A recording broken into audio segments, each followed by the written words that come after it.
SCP-742. Rétrovirus. Classe Pter.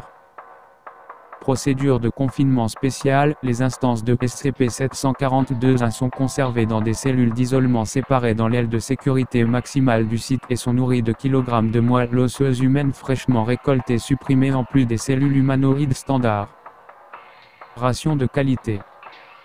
Les échantillons du virus SCP-742 lui-même sont conservés dans un coffre-fort sécurisé sur le site 19. Le personnel doit noter que même si les personnes infectées sont extrêmement dangereuses, SCP-742 lui-même a une infectivité extrêmement faible, sauf lorsqu'il est injecté directement dans la circulation sanguine et n'est pas considéré comme un danger biologique.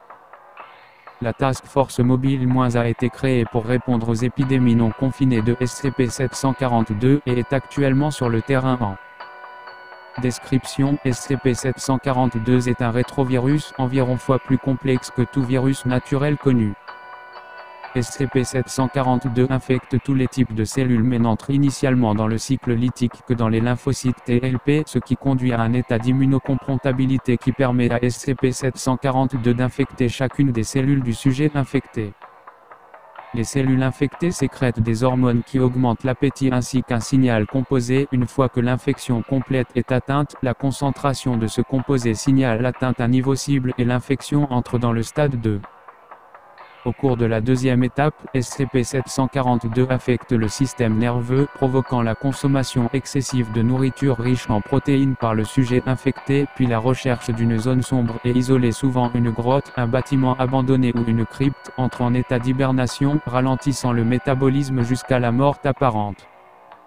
Au cours de cette période, le rétrovirus SCP-742 se retranscrit complètement lui-même dans l'ADN du sujet infecté et désactive ses propriétés virales. Suite à cet événement, le sujet est désigné SCP-742-1.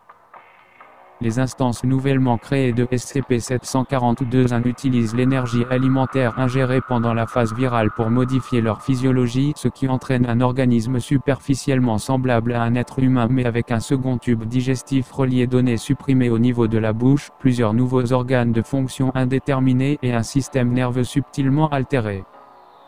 Une fois complètement transformées, les instances de SCP-742-1 continuent à fonctionner comme si elles étaient des êtres humains normaux et sont pratiquement indiscernables sans examen médical. Cependant, l'infection par SCP-742 déstabilise le génome au cours de la transcription inverse, entraînant des symptômes compatibles avec un dysfonctionnement de la télomérase dans un délai d'environ un mois.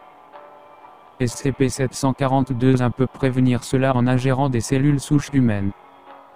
Dans la nature, SCP-742-1 sont des chasseurs nocturnes s'attaquant à des humains isolés. La victime est d'abord paralysée par une morsure venimeuse, puis drainée de la moelle osseuse via supprimée. Parfois, une partie de la chair de la victime sera également cannibalisée pour sa subsistance. Les instances de SCP-742-1 ne vieillissent pas normalement et, si elles sont alimentées en cellules souches, elles sont biologiquement immortelles. Les instances de SCP-742-1 ciblent spécifiquement les victimes plus jeunes en raison des volumes plus élevés de cellules souches qui peuvent être obtenus.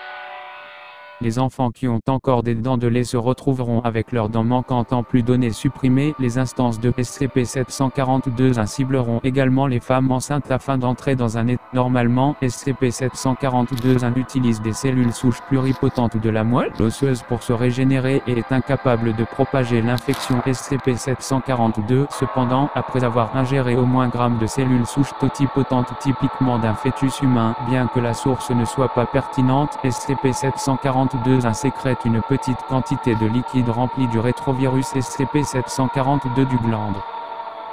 Cette artère principale injectée données supprimées, fluide, d'une victime humaine est le principal vecteur de transmission de l'infection par SCP-742. Les instances de SCP-742-1 se comportent de manière asservie envers l'instance qui les a